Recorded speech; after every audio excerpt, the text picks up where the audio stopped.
I've been riding on a daydream. Hello everybody, it's the next day and it's a beautiful day again. This is some seriously nice weather. I could deal with a little bit more heat and humidity, you know how I am, but it's in the 80s and the dew points are in the 60s, so as long as the sun's shining, I can get some work done today. I'm going to hop in my truck because I made a big decision last night to replace my front bushings. They're very easy to do on this truck, and the improved handling that I seen just doing the rears, even though they didn't look very wore, I'm definitely going to do the front. Make this thing nice and tight. Pretty much at that point, everything's been replaced except for maybe leaf spring eyelet bushings. Well, I'm not going to do that, but I do have to do some running around today. Actually, a lot of driving. So two things will happen. At least I'll get to see how the truck does as far as gas mileage again, and I'm going to drive up to Summit Racing. If you guys aren't familiar with that, I used to work there years ago, back in the 90s when we were at the old building, and then they built this new complex, and it's something to see. It's pretty elaborate. Maybe I'll take you guys in there to see that. The novelty wore off though, and it just became a job. But the place is kind of impressive for you guys that are into cars.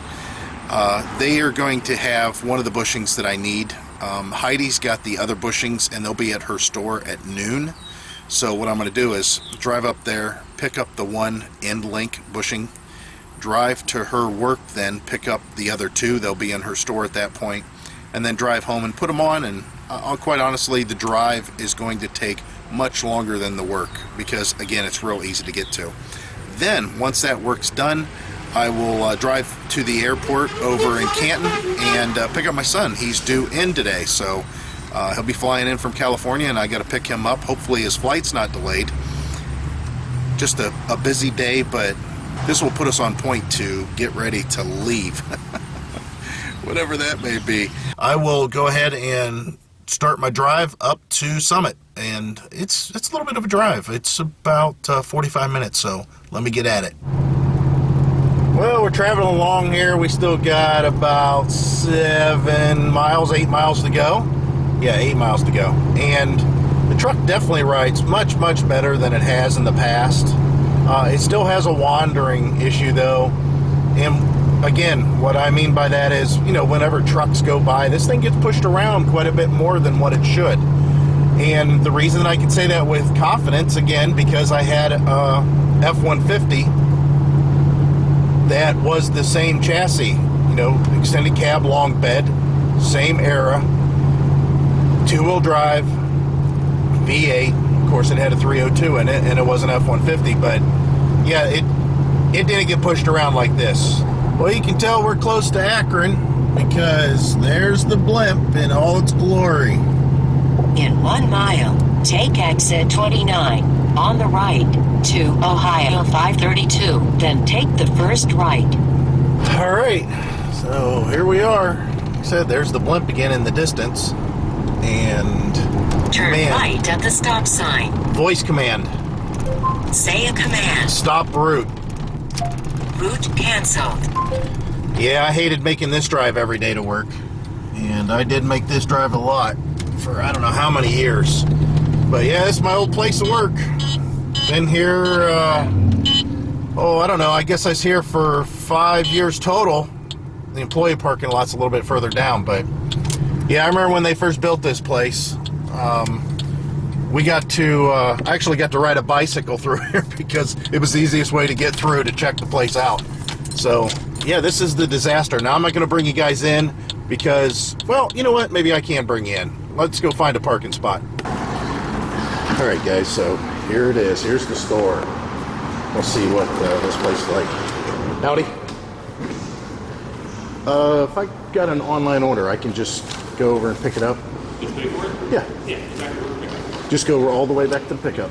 Cool, thanks. This place is pretty massive. Now what I'm going to do is go over to the scratch and dent and see if I can find some cheap stuff, because I found a cheap air box there before. But yeah,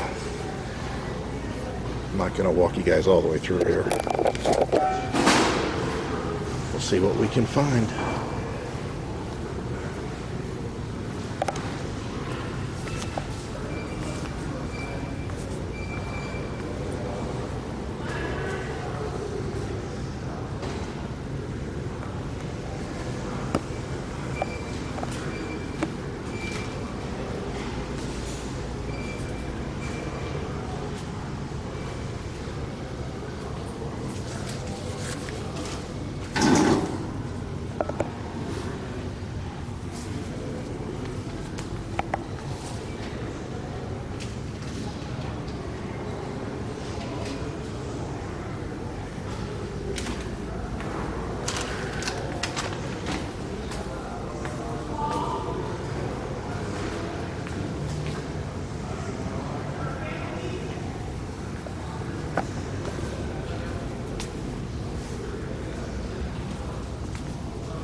Well, it don't look like there's anything here that I need. Boy, this exhaust would be nice. This has got to be a diesel exhaust, though. It's too big.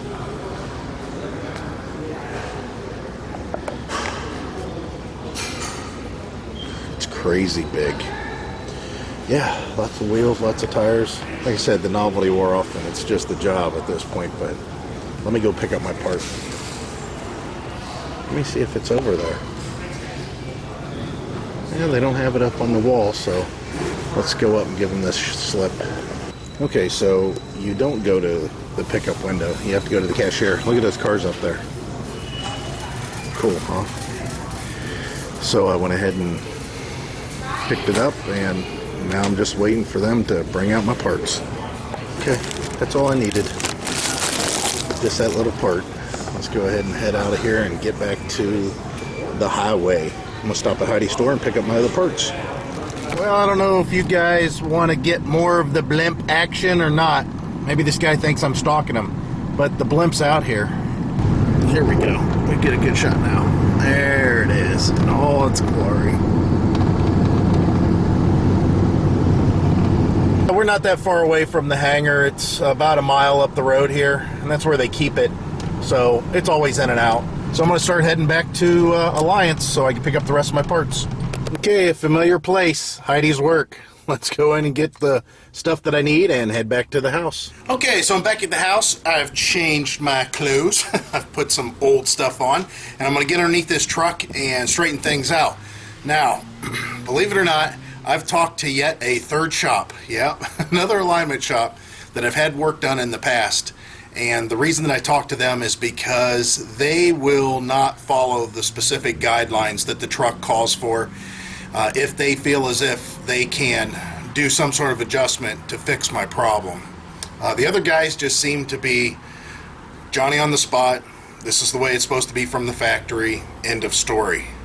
These guys instead will drive the vehicle and try to correct what I've got going on. We'll see how that works out. And you know what? Just looking at the truck, I swear that the camber's off on the front left tire. I don't know. The problem is if the truck acts real weird before I go anywhere, what's it going to act whenever I've got a camper on the back of it or dragging it around? We'll see.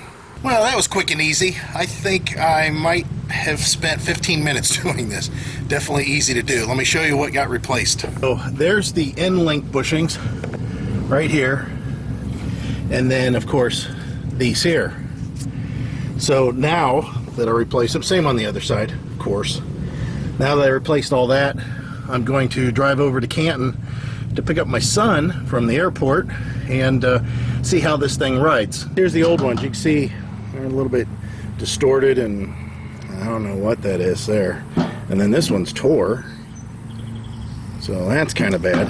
And then these here, you can see kind of twisted around. They should be centered and look a little bit closer like that. This one's not too bad, but they're all replaced now. Here's the story. We go to the airport, and just as we're pulling in, we're told that my son's flight, he missed it. So I'm delayed up here. So we stopped at Swenson's. Now, if you guys don't know what Swenson's is, it's kind of a Northeast Ohio place, a drive-in that's been in business for quite some time. And what it is it's open year-round. And it's like an A&W, but you just pull in, the guys come out, they take your order. Of course, they bring the food to the car, or you can do takeout.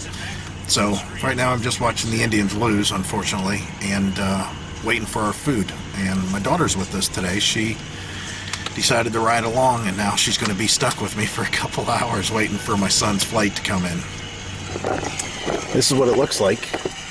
And like I said, this place is open year-round, so you have 18 inches of snow out there plowed up, and you just pull in and turn on your lights and they'll come wait on you. So, okay guys, we'll pick this up a little bit later whenever we're at home. So now I have a new dilemma. Guess what that is? The rear fuel tank pump quit working on our way home, and I've got 38 gallons of fuel in that rear tank. I'm not sure why. It may need a new fuel pump, but we're getting ready to leave the day after tomorrow, so I gotta bust my ass tonight and try to get this thing fixed. What a day. Had to climb underneath the truck, and Heidi helped because she knows how important it is for us to get this thing straightened out. Helped me with the tank, and as far as I can tell, the fuel pump went bad. Now, I know that with this bigger fuel tank that I have, which I did a video in the past, I'll put a card up here for that video. It does run kind of close to the exhaust, and I don't know if because of all these hot days that we had and the fact that it was running close to the exhaust that the fuel might have got heated up inside the tank a little bit, but the thing is the tank was full, so for that much liquid to get heated up, it would have taken a lot, and it wasn't that bad. So we transferred all the fuel from the back tank to the front tank, because the front tank I ran empty. I was trying to see what my mileage was before I topped off for this trip.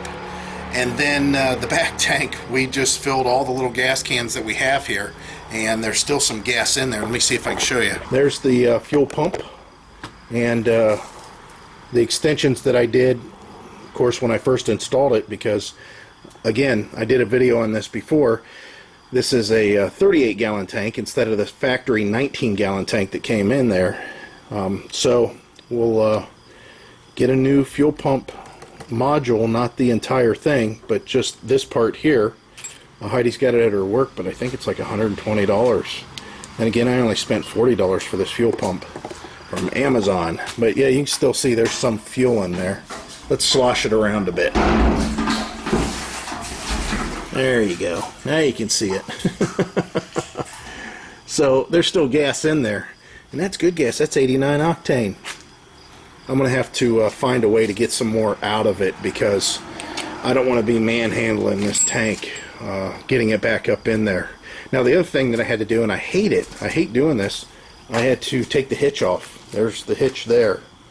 The good news is the weather's incredible right now. It's not very cool at all. It's very pleasant. I wish I would have got this done a little bit earlier, and would have purchased the fuel pump up at Heidi's work. I just wasn't thinking. I guess, I don't know, I just wasn't thinking. If so, I could have got this thing put back together tonight, again, because it's such nice cool weather, and the fact that we're going to have some rain tomorrow. So that's what I'm going to be doing tomorrow morning before rain moves in. I'm going to have to clean up my poor man's creepers out here, also known as carpet rims and cardboard. It works. It gets the job done. And all the nuts and bolts and stuff like that, while I can still see them. And put everything up and hope that it doesn't rain in the morning. Have Heidi run up to the parts store. We'll pick up a new fuel pump and try to get that bad boy installed in the tank on the fuel sending unit first, and then of course it all buttoned back up. Always something here. We always got something. But tomorrow is Thursday, and we're going to go on our trip on Friday, so I got to get all this done. Now, I was going to take the truck to the shop tomorrow to have them take a look at the alignment, but it ain't going to happen. Not unless some miracle happens to where I can get all this put back together in an hour's time or something like that. I just don't see it, so we might just have to run the truck the way she is. Which it isn't horrible, it's just I wanted it a little bit better. Alright guys, we'll see how tomorrow turns out.